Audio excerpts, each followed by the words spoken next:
de Medio Ambiente y Recursos Naturales, Rafael Lepaquiano, pidió al jefe de gobierno de la Ciudad de México compartir sus experiencias exitosas, esto en cuestión de cambio climático. ¿Con quién? Con todas las entidades del país. Más del caso.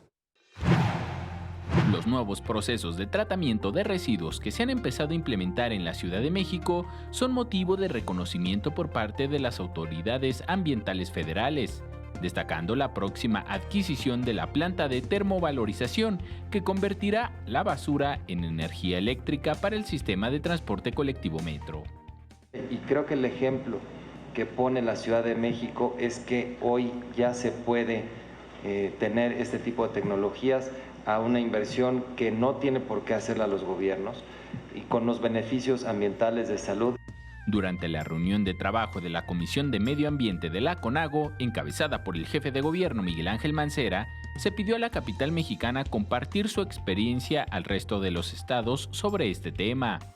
Esta planta de termovalorización a la Ciudad de México le va a costar 0 pesos.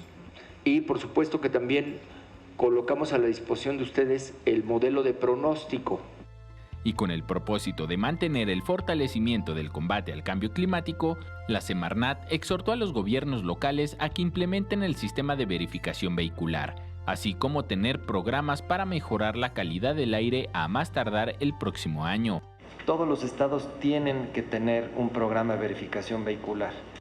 Mancera Espinosa y Paquiano Alemán coincidieron en que la contaminación es una responsabilidad compartida, por lo que se deben aplicar políticas regionales de combate, y la Ciudad de México coadyuvará poniendo a disposición de todos los gobiernos locales su experiencia en el monitoreo atmosférico.